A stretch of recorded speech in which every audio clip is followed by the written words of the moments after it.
Brasil Mais Competitivo, um podcast para você entender os caminhos para o país crescer, com mais emprego e renda para todos os brasileiros.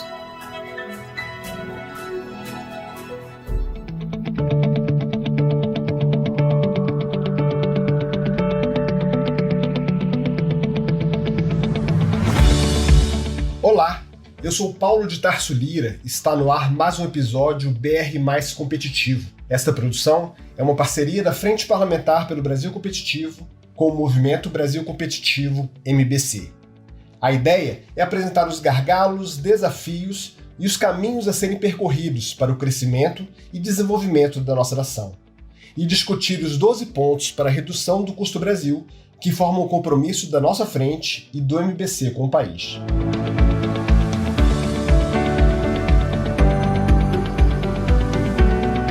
O episódio de hoje vai discutir um dos principais gargalos da competitividade do país, a falta de uma infraestrutura logística adequada. As questões de logística impactam em toda a cadeia econômica, desde o início da produção até a exportação para os mercados internacionais. E o desequilíbrio da matriz de transportes torna ainda mais complexa a busca pela competitividade, provocando um aumento nos gastos e no tempo de escoamento das commodities e das manufaturas brasileiras. O Brasil tem uma cadeia logística ainda muito concentrada em rodovias. Elas representam 2/3 de toda a nossa matriz de transportes. As ferrovias representam 17,6%, menos de 1/5 desse montante, seguido bem de longe pela navegação de cabotagem, com 9,2%, pelas hidrovias, com 5,5%, pelos dutos, com 1,2%, e apenas 0,06% representado pelo transporte aeroviário. Para discutir a diversificação da matriz logística nacional, com o apoio essencial da iniciativa privada, como a MBC e a Frente Parlamentar propõem nos nossos 12 compromissos, trouxemos o administrador e empresário Paulo Kakinoff, ex-presidente da Gol, e o economista, professor da Fundação Getúlio Vargas e diretor da Gol Associados, Gessner Oliveira. Obrigado a vocês pela participação no podcast de hoje.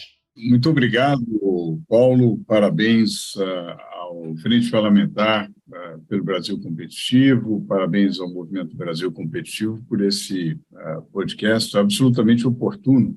O BR Mais Competitivo pode ser um instrumento fundamental para fazer aquilo que todos queremos, que é um Brasil que forneça produtos e serviços mais baratos para o mundo e, consequentemente, gere renda e emprego. Olá a todos, eu reforço o prazer de estar aqui nesse bate-papo, especialmente pela forma absolutamente construtiva, né, como nós estamos abordando temas que são de fundamental importância para o desenvolvimento do Brasil, né, para além de qualquer viés ou preferência, e sim procurando identificar caminhos, né, onde a gente possa capturar e explorar todo o imenso potencial que esse país nos reserva, né, há tantos anos. Então, prazer, obrigado pela oportunidade. Vamos conversar com você, Paulo. O Brasil criou um Plano Nacional de Logística para diversificar os modais de transporte e melhorar a matriz nacional do setor. Como reverter a nossa tradicional e eterna e explícita paixão pelas estradas, já que boa parte do nosso projeto de desenvolvimento da indústria nacional, construído nas décadas de 50 e 60, amparou-se nos veículos automotivos? Como nós vamos virar essa página e perceber que é importante investir em outros modais de transporte? Paulo, eu particularmente não sei se trata, né, de uma reversão do que você corretamente falou, né, classificou como uma predileção pelo modal rodoviário. E por quê? Primeiro porque essa estrutura, essa malha, né, que se desenvolveu ao longo dos últimos anos, ela foi de vital importância para o desenvolvimento do país, quer seja no aspecto econômico-industrial, na própria manufatura, aí representada pela indústria automobilística e seus fornecedores, sempre teve ao longo desse período uma contribuição muito importante para o PIB nacional, mas mais significativamente o próprio desenvolvimento social, uma vez que ao longo, né, dessas, literalmente falando, ao longo dessas estradas, né, ao longo dessa capilaridade rodoviária que o Brasil foi desenvolvendo, a gente pôde ligar povos, vilarejos que se converteram em cidades importantes e, consequentemente, puderam ter acesso a elementos fundamentais para o desenvolvimento econômico e social. Então, para um país, né, de mais de 8 milhões de quilômetros quadrados de área, como é o nosso, para mim parece bastante razoável, né, que tenhamos 1 milhão e 700 mil quilômetros aproximadamente de estradas. E diria até que essa paixão, né, como foi mencionado, ela demanda ainda mais investimentos, uma vez que somente 13% dessas estradas, por exemplo, são pavimentadas. Então, eu acho que para o país é de fundamental importância esse modal, ele ainda demanda investimentos, mas concordo totalmente com você que no outro lado desse espectro amplo, né, chamada logística de transportes para um país como o nosso, é sim um grande incômodo estarmos tão aquém, né, do que nós poderíamos nos demais modais.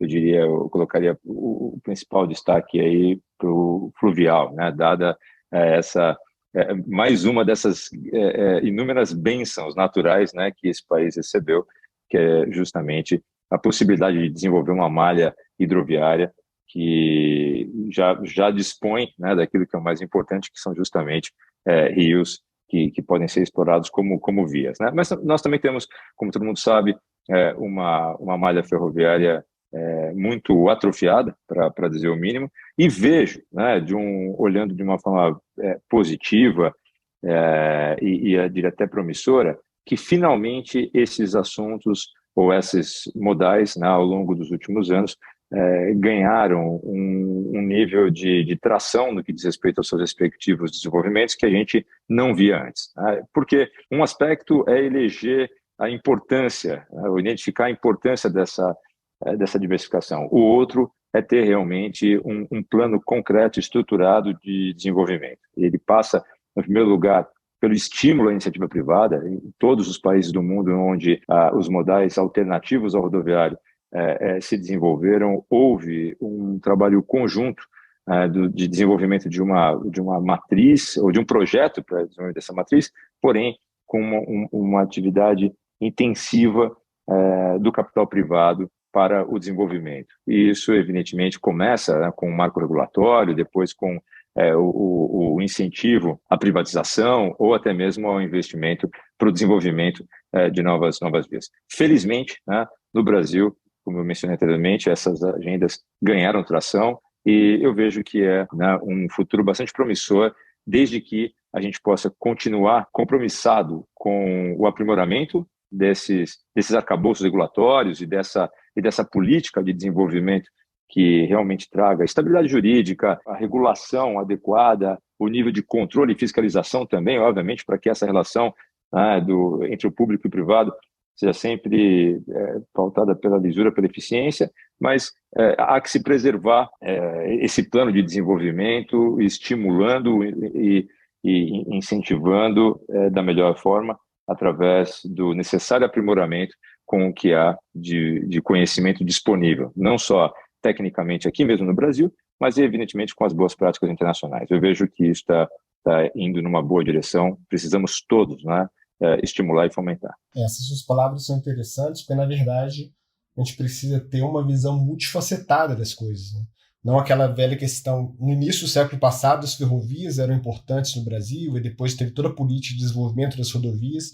E a gente tradicionalmente tem essa mania de quando a gente investe em uma área, a gente esquece das outras. E quando o senhor cita aprimorar as rodovias, que as rodovias são primordiais, mas tem problemas, trazer as ferrovias, trazer a navegação fluvial, você teve aprovação de projetos importantes como o BR do Mar recentemente, e trazer a iniciativa privada para esse debate junto com o setor público, porque o setor público não tem mais condição de sozinho arcar com esses investimentos. E aí, em cima disso, vai a pergunta para o professor Gessner.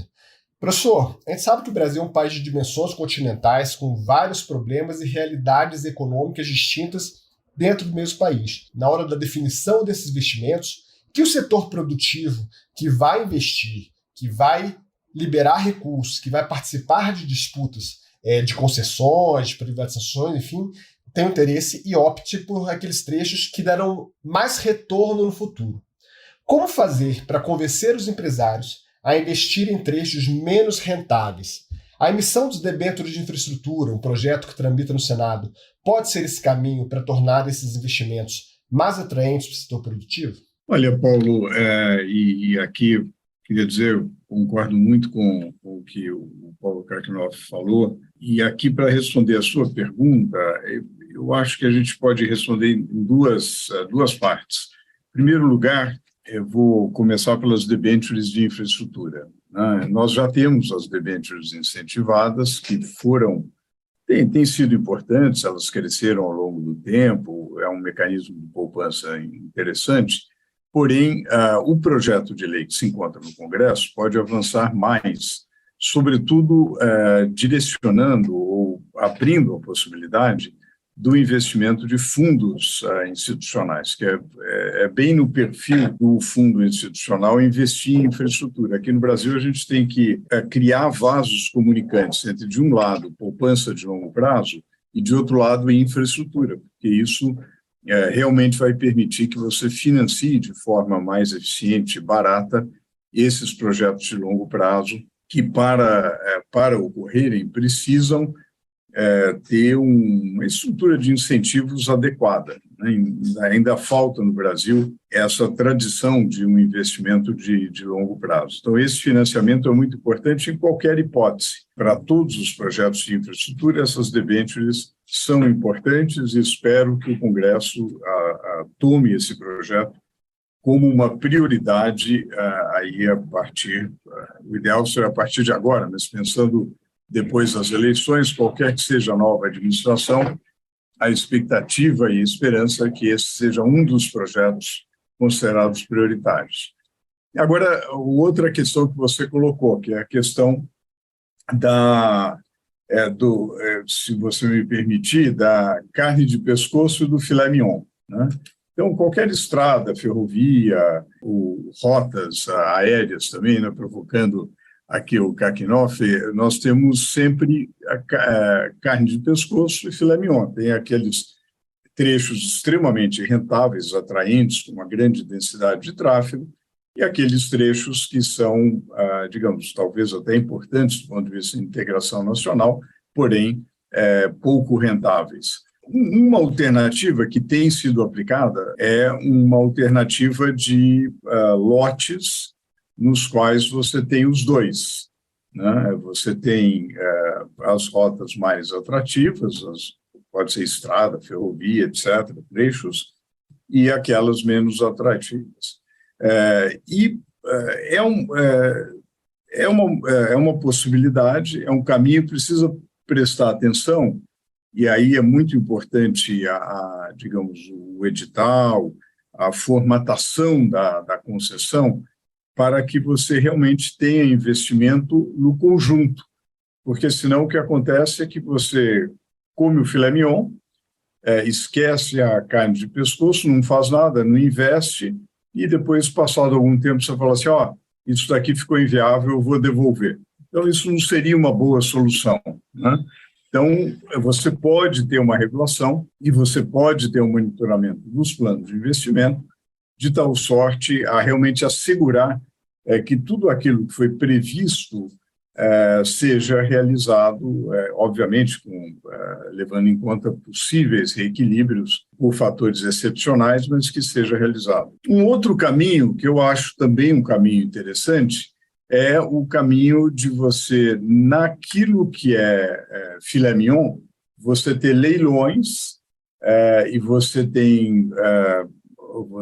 o poder concedente recebe ou outorga uma arrecadação bastante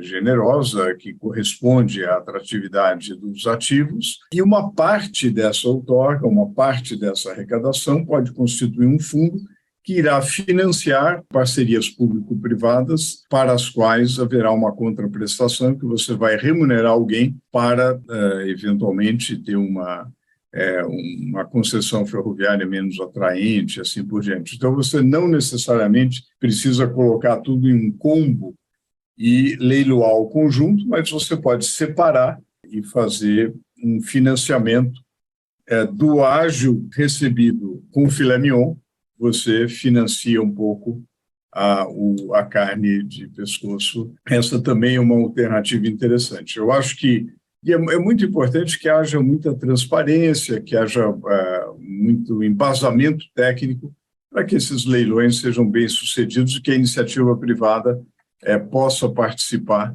de uma maneira mais eficiente possível, Paulo. E é interessante, professor, essas colocações que você está falando, porque quando a gente faz debate político macro, as pessoas ficam só no macro. Todo mundo quer investir em Congonhas e Santos Dumont, não quer investir no aeroporto no Pará, ou quer investir nas rodovias de São Paulo e não em uma rodovia no interior do Amazonas. O senhor colocou várias opções de como você pode amarrar esse processo de uma forma regulatória, de uma forma de investimento, de uma forma dos próprios projetos de concessão, para você fazer que as coisas andem, de fato, de uma forma mais eficiente. E eu continuo com o senhor, porque também tem a ver com esse assunto. Quando a gente fala em mudança do modal, a gente tem hoje nas rodovias brasileiras, no universo do modal de transporte brasileiro, 51% ainda é dependente de rodovias. Rodovias ainda representam 51% de toda a nossa matriz. E uma das metas que constam dos 12 compromissos que a Frente Parlamentar e o MBC apresentaram no início de junho é diminuir essa dependência das rodovias, fazendo, por exemplo, que o transporte de ferrovias aumente para algo em torno de 31%, e você também aumente para cerca de 11% a navegação de cabotagem. Nesse sentido, 2 projetos importantes foram aprovados recentemente pelo Congresso, que são o BR do Mar, que trata exatamente sobre navegação de cabotagem, e o Marco Legal de Ferrovias. Mas, de novo, uma coisa é você aprovar as leis, o que já é algo complicado. Às vezes tem leis que passam anos e anos e anos no Congresso sendo debatidas e jamais votadas. Essas 2 foram votadas agora. Mas até o momento que essas leis, aprovadas e sancionadas pelo governo, comecem a dar resultado, você tem um longo processo de maturação, da sociedade, do governo, para que elas deem resultado. No caso dessas 2 leis específicas, o senhor consegue vislumbrar em quanto tempo elas já podem gerar resultados concretos? Olha, eu sou otimista em relação a ambas, por 2 motivos. Primeiro, porque elas são resultados de um longo processo de discussão.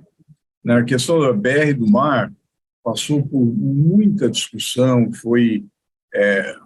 gerou determinadas polêmicas em alguns momentos, foi amplamente debatido. Eu diria que o Brasil está mais do que maduro, quer dizer, o Brasil precisa de uma maior navegação de cabotagem, né? Nós temos uma costa extremamente extensa, isso certamente pode integrar muito, gerar muitas oportunidades de intermodalidade com os demais meios de transporte. Agora, demora um certo tempo, né?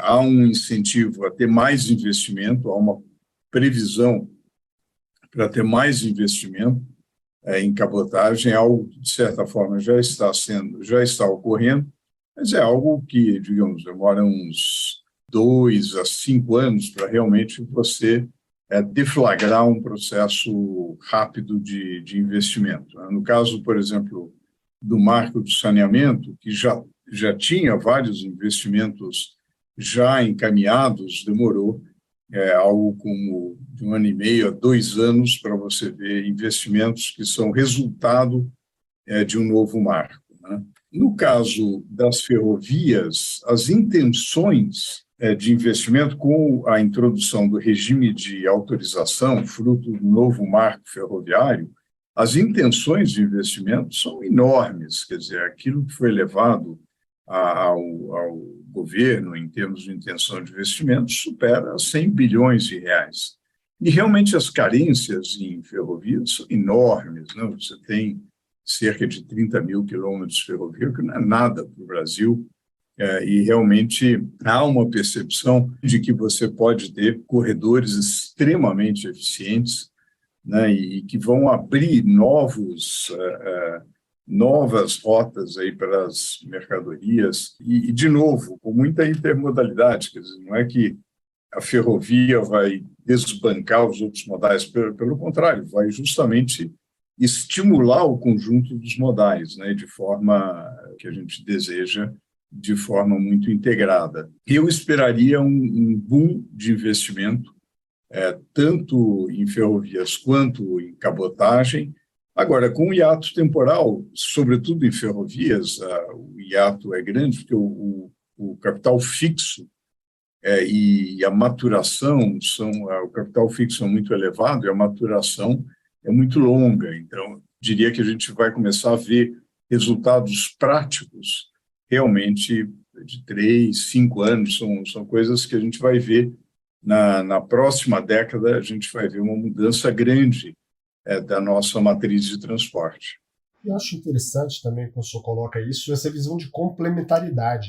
Nós não estamos falando de que você reduzir rodovia e aumentar a ferrovia porque você está desprestigiando as rodovias e elas são piores as ferrovias. Não, é complementaridade, todas agindo em conjunto para esse desenvolvimento do país. E eu queria perguntar para o Paulo Kakinoff, que a gente está falando muito da questão dos investimentos em si, concessões, rodovias, e você tem um elemento externo, que é um elemento que vai perspassar toda a economia de qualquer país, que é a questão da tecnologia.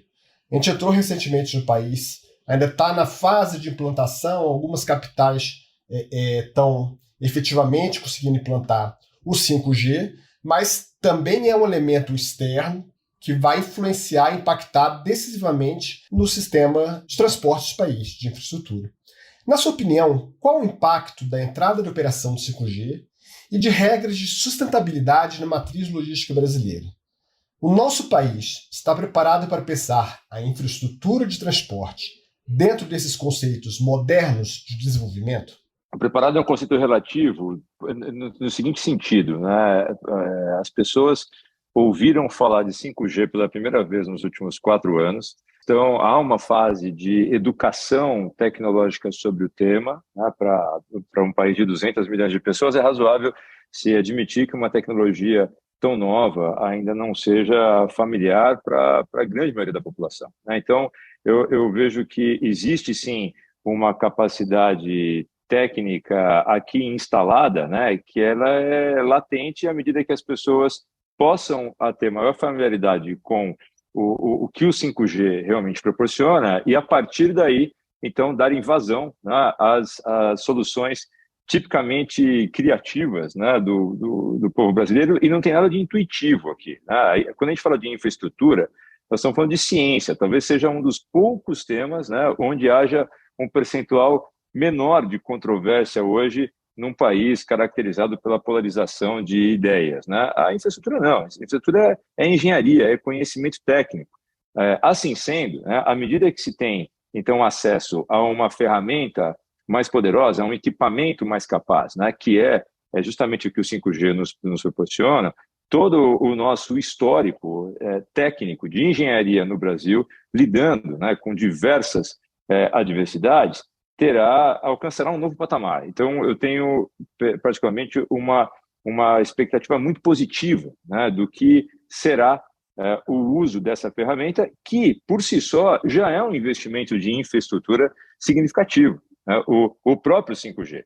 À medida que o 5G se torna realmente uma tecnologia mais acessível, e isso é rápido, né? Quando a gente está falando desse tipo de tecnologia, nós podemos aqui assumir que daqui a 2 anos, 2024, nós deveremos ter 40%, 50%, né, do território mundial já com essa tecnologia disponível. E aqui no Brasil, né, dada a disseminação dos devices, né, dos telefones, da telefonia como um todo, a gente deverá contar com percentuais significativamente maiores do que esses 40%, 50% de média de cobertura no território nacional. O que será seguramente um indutor, né, de uma mudança significativa na eficiência, de uma maneira geral, né, das organizações, das corporações e, consequentemente, né, da própria infraestrutura logística. Através do 5G, se consegue obter, né, em primeiro lugar, um nível de monitoramento muito mais eficiente, muito mais parrudo, muito mais poderoso, né, no que diz respeito à transmissão em tempo real dos dados sobre todos os modais logísticos e sobre as movimentações, quer sejam de pessoas, de mercadorias e de veículos, né, retroalimentando o próprio banco de dados necessário para que se tenha maiores ganhos de eficiência, permitindo com que toda a estrutura logística, quer seja aquela gerenciada pela iniciativa privada ou ainda pela estrutura pública, tenha um ganho de utilização, uma vez que se tem, né, um aprendizado em tempo real daquilo que realmente está funcionando, o que está sendo mais eficiente, quais são as vias mais demandadas, quais são os principais gargalos logísticos existentes e, consequentemente, então, uma maior assertividade dos investimentos, né, também nessas duas dimensões, público e privado. O 5G representará para o cidadão comum um ganho também de percepção de eficiência. Se poderá, por exemplo, finalmente, né, adotar em larga escala a utilização de pedágios pelo quilômetro rodado, né? Isso não é algo que já está desenhado, configurado em grande escala, mas com o 5G se pode pensar. O monitoramento, hoje, da mesma forma que nós temos o tagzinho ali que abre a cancela do pedágio automaticamente, os carros podem estar equipados, né, com uma tecnologia similar e segura o suficiente para que a cobrança seja pelo quilômetro rodado, efetivamente, consequentemente, né, trazendo uma maior eficiência da arrecadação e a percepção de custos para os usuários. Isso é só para dar um exemplo ilustrativo, né, do que a tecnologia 5G pode nos trazer, fomentando, né, mais investimento, porque o maior inimigo dos investimentos em infraestrutura, indiscutivelmente, é a ineficiência, né? Vejam a quantidade de pontes, de obras que nós temos inacabadas, aquilo é dinheiro, né, que está enterrado, que está parado e poderia ser revertido para outras obras ou outras soluções, até mesmo investimento em outros modais que fossem mais efetivos. Obviamente que o 5G, né, não é um milagre em si, ele não irá, é uma ferramenta, é um equipamento, mas que ele traz amplas possibilidades para que a gente possa realmente colocar o tema de eficiência logística operacional do Brasil num outro patamar. É interessante que a gente tendo essa conversa com vocês, a gente parte de um diagnóstico que nós temos sérios problemas de infraestrutura, mas em quase meia hora de conversa a gente abriu-se um universo enorme de possibilidades e discutiu-se também muitos avanços em cima das leis que já foram aprovadas, de mecanismos para você regular essas concessões, enfim. E agora a novidade da tecnologia do 5G sendo um impulso maior. Na sua opinião, Paulo, existem outros gargalos e quais são esses gargalos que, na sua opinião, deveriam ser enfrentados também nesse debate de infraestrutura? Enquanto nós tivermos uma população crescente no mundo inteiro, nós forçosamente iremos conviver com gargalos, né? Pode ser num país em desenvolvimento como o nosso, pode ser num país muito rico, né? Uma vez que uma infraestrutura que hoje está adequadamente dimensionada, justamente pelo crescimento populacional, em algum momento, né, ela se mostrará ineficiente. Então, essa inquietude em relação ao dimensionamento adequado, né, da infraestrutura e uma diversificação de modais, eu acredito que ela continuará acompanhando a humanidade enquanto nós crescermos em número, né? E como não há nenhuma perspectiva disso mudar, nós vamos falar, então, de diferentes naturezas de gargalos, né? Aqui no Brasil, nós começamos esse podcast discutindo sobre inexistência de modais alternativos. Mas hoje, né, rodovias ou estruturas, vou até desviar um pouquinho, falando bastante de rodoviário, um pouco de ferrovias e hidrovias, mas vou falar um pouco do próprio modal, né, em que eu tenho um histórico mais completo, que é o da aviação, tá?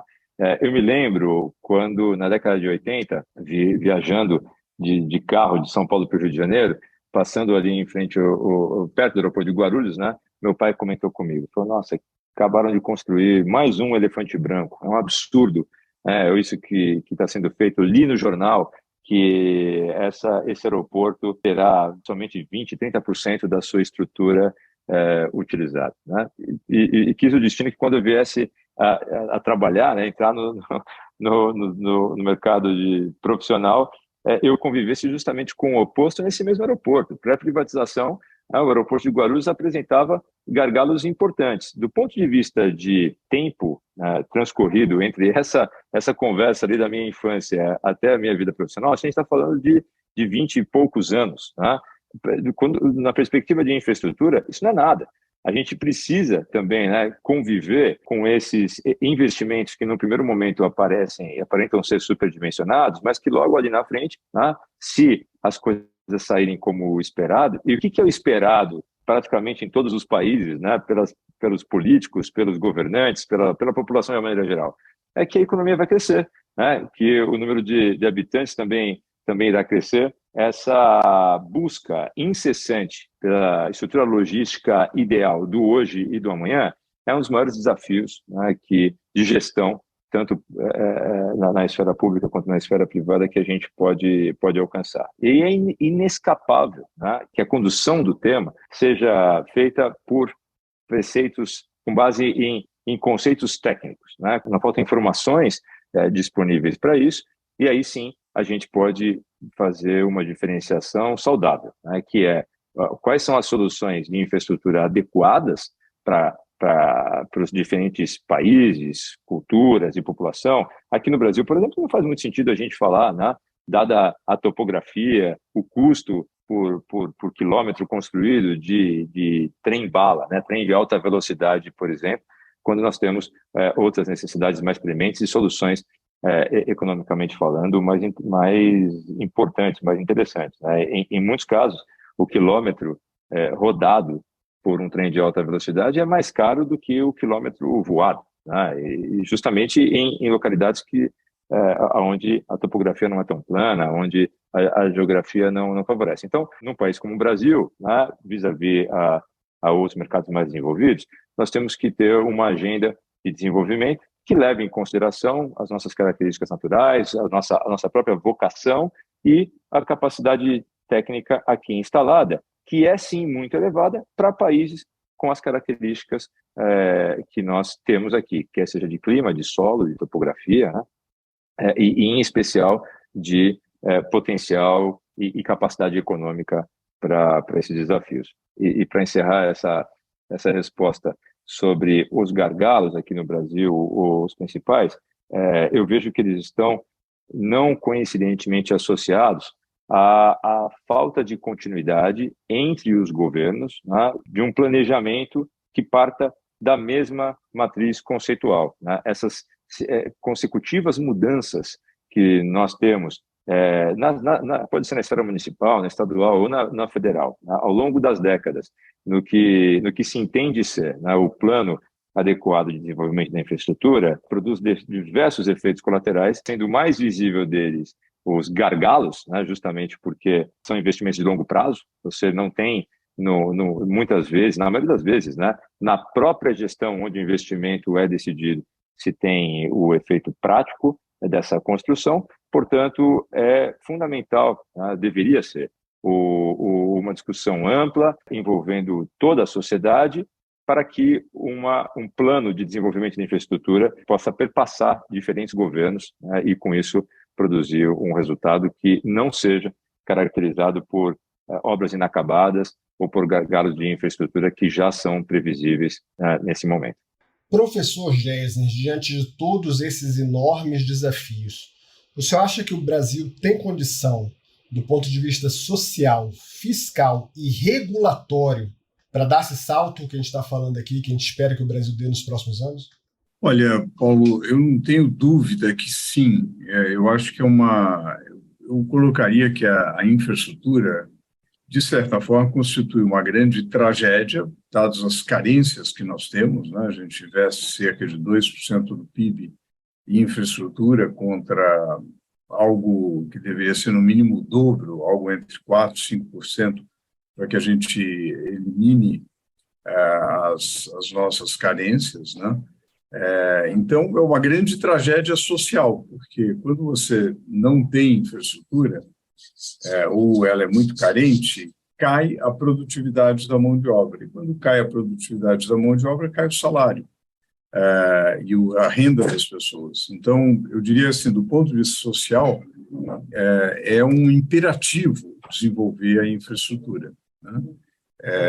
Independentemente de que tipo de estrutura e infraestrutura, porque ela tem esse condão de aumentar a produtividade, né? E, é claro, algumas infraestruturas são particularmente benéficas para o bem-estar da população, como é o caso do saneamento.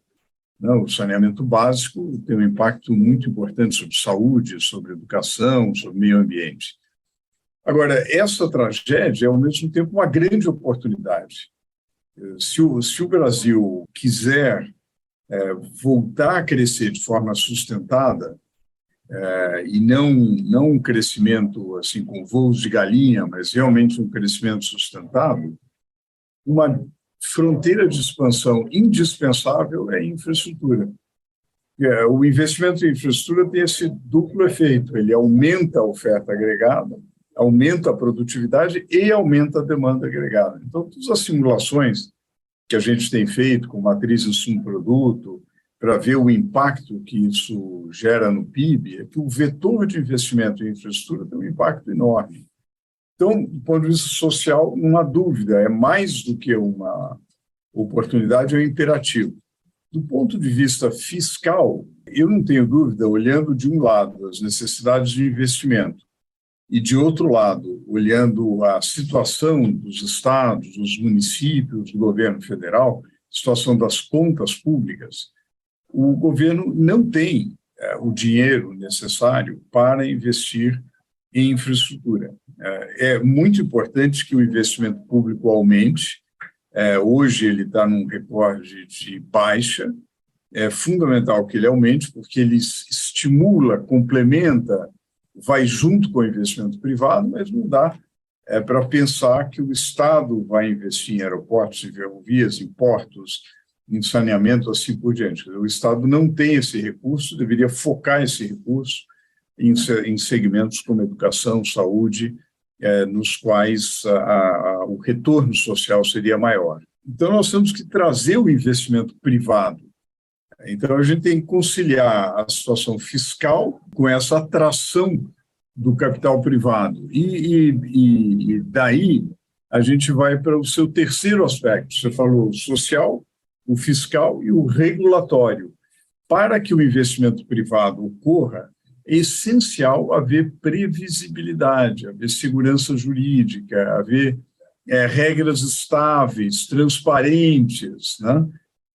E, para isso, é muito importante agências reguladoras que funcionem com aqueles ingredientes chaves, que são excelência técnica, transparência, prestação de contas, e, obviamente, que não podem ser agências politizadas, agências que sejam parciais, quer interferindo politicamente, quer interferindo economicamente, defendendo este ou aquele interesse em detrimento do interesse público. Então, nós precisamos fazer um investimento grande, institucional, de fortalecimento das agências reguladoras. A nova lei das agências reguladoras, retomando até um ponto que você, Paulo, comentou no início, de que uma coisa é aprovar a lei, mas outra coisa é a implementação dessa lei, né? Ou de um marco regulatório. Nós tivemos uma lei muito importante aprovada em 2019, a Lei das Agências Reguladoras, que aperfeiçoou, aprimorou, introduziu uma série de mecanismos muito interessantes para o funcionamento, o bom funcionamento das agências reguladoras. A gente deve prezar muito, por isso deve exigir dos nossos governantes que realmente as agências estejam bem equipadas, que tenham um pessoal capacitado e que, sobretudo, não sejam parciais, não sejam politizadas no sentido de defender este ou aquele, essa ou aquela corrente político-partidária, mas que sejam agências técnicas que vão decidir, uma ANAC que vai decidir sobre o segmento que o Paulo Kakinoff conhece tão bem, sobre uma NTT que vai decidir sobre transporte, uma Anatel sobre telecom e assim por diante. Eu acho que esses três aspectos que você levantou são essenciais. O Brasil tem todos eles, e eu estou convencido que há dois vetores de crescimento sustentável para o Brasil: infraestrutura e economia verde. E se nós conseguirmos, inclusive, combiná-los, trazendo a perspectiva do ESG, da economia verde, para a infraestrutura, eu não tenho dúvida que o Brasil vai retomar o crescimento sustentável. Vocês trouxeram reflexões fantásticas de um problema que se arrasta há décadas e, pelo jeito, vai se resolver aos poucos, e como o presidente Paulo Kakinoff falou, quando você achar que resolveu, a sociedade já é outra, e as demandas são outras e você continua correndo atrás. Mas agora eu vou precisar que vocês façam as considerações finais sobre o tema, se é que vocês acham que ainda faltou alguma coisa para ser dito. Paulo, eu vou reforçar esse aspecto, esse último mencionado pelo professor Gessner, porque eu acredito que essa é a mensagem mais importante, né, para quem se interessa pelo tema hoje. Nós temos a competência técnica instalada aqui no Brasil. Nós temos, o professor corretamente mencionou, né, como um exemplo, as agências, né, posso falar pela ANAC, o programa de privatização de aeroportos que foi feito aqui em combinação, né, com o desenvolvimento de novos aeródromos dos últimos anos, foi um dos mais intensivos que a gente pôde ver acontecendo no mundo todo. É bem verdade que saímos, né, de um ponto, não há outra palavra para descrever, atrasado, né, em relação aos demais. Ainda há um déficit a ser endereçado, mas esse trabalho é um bom exemplo, né, da condução e da parceria entre o poder concedente, as autoridades governamentais, a iniciativa privada e o conhecimento técnico, que foi ali aportado, né, pelas agências reguladoras e pelas estruturas ministeriais ou estaduais associadas ao tema, infraestrutura, transportes, e pela iniciativa privada, né, que tipicamente aporta também conhecimento técnico e capital num setor que é tão intensivo. Então, nós temos todos os elementos aqui sobre a mesa. Eu acho que é uma situação análoga a muitas outras, né, no Brasil. O que é mais difícil de se obter, nós temos aqui, quer sejam recursos naturais, competência técnica, capacidade de investimento privado, em especial, uma vez que infraestrutura, né, praticamente não há país no mundo, né, que possa arcar de forma independente, de forma isolada, né, com os custos crescentes demandantes para a infraestrutura. O que nós devemos realmente fazer é continuar incentivando, protegendo, fomentando, né, o desenvolvimento técnico para além de vieses políticos, partidários, e sim aquilo que a ciência e a tecnologia já nos disponibiliza. Então, esse, para mim, a mensagem que eu gostaria de deixar, concluindo aqui com o meu agradecimento por essa oportunidade e novamente pelo privilégio de estar com o professor Gessner aprendendo ainda mais. Obrigado. Paulo, os dois Paulos, né? O privilégio é meu, Kakinoff, de realmente participar dessa conversa. Muito obrigado, Paulo de Tarso, também.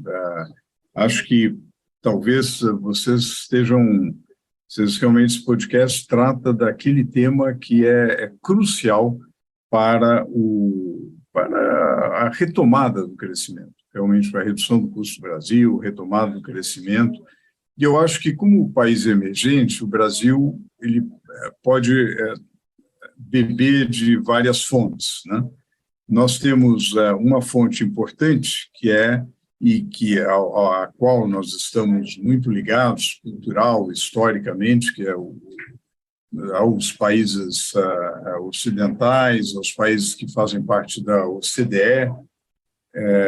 E eu acho que a gente realmente tem que trabalhar muito para que o Brasil cada vez mais seja aderente, que a gente tenha um ambiente de negócios cada vez mais aderente a um ambiente avançado, transparente, com regras claras, onde a lei é respeitada, é entendida, né? Isso é muito importante para o bom funcionamento da economia e para o crescimento do investimento. A gente precisa muito de investimento, mas são saltos enormes de investimento. Quando a gente falava aí 100 bilhões em ferrovias é muito dinheiro, mas a carência é enorme. Quando a gente fala em 500 bilhões, ou seja, meio trilhão para universalizar o saneamento, é muito dinheiro, mas, de novo, as carências são enormes. São 100 milhões de pessoas sem coleta de esgoto no país. Então, é muita coisa. Para que isso aconteça, a gente precisa mudar o jeito de funcionar a nossa institucionalidade. Tem que ser previsível, tem que ser clara, tem que ser transparente. Por outro lado, nós podemos beber de culturas milenares, como a chinesa, e pensar o longo prazo. O Brasil precisa deixar o curto-prazismo e precisa, e algumas vezes o Brasil deixou e se deu muito bem. Há meio século atrás, nós investimos no pró-álcool. Hoje nós temos uma vantagem competitiva com o etanol. E nós precisamos pensar dessa forma no século XXI. Nós estamos na pole position da transição energética, com uma matriz elétrica limpa, com uma matriz energética limpa e que pode ser ainda mais limpa com o reforço e o aumento da produção de energia solar, energia eólica, que já cresceu muito, mas ainda pode crescer mais, da energia gerada a partir dos resíduos sólidos urbanos, outra área que nós precisamos muito melhorar e, ao mesmo tempo, gerar energia, reutilizar resíduos numa perspectiva de economia circular.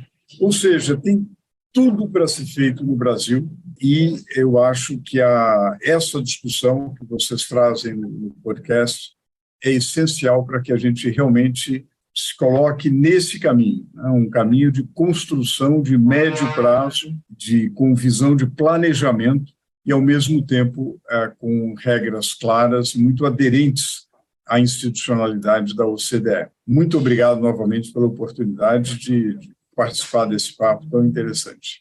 Acabamos de ouvir um debate sobre ideias, propostas, caminhos, sugestões para o Brasil resolver, ou pelo menos melhorar um pouco mais, um dos maiores gargalos da sua competitividade. O que fazer para que a logística brasileira seja mais eficiente, mais efetiva e gere ganhos para a sociedade e para a economia como um todo. E dessa forma, chega ao fim mais um episódio do nosso BR Mais Competitivo, o podcast para você entender os caminhos para o país crescer, com mais emprego e renda para todos os brasileiros. As propostas aqui debatidas no podcast de hoje e outras apresentadas sobre esse mesmo tema estão disponíveis para vocês no nosso site www.fppelobrasilcompetitivo.com.br. Agradecemos a presença do economista, professor da Fundação Getúlio Vargas e diretor da Go Associados, Géser Oliveira, e do empresário Paulo Kokinoff, nesse debate sobre os desafios da matriz logística nacional, conscientes que esse debate não se encerra em apenas esse episódio. E agradecemos a você pela audiência qualificada em um tema tão importante para todos nós. Até a próxima semana, com mais uma discussão sobre competitividade e custo Brasil. Até lá! Brasil Mais Competitivo, um podcast para você entender os caminhos para o país crescer, com mais emprego e renda para todos os brasileiros.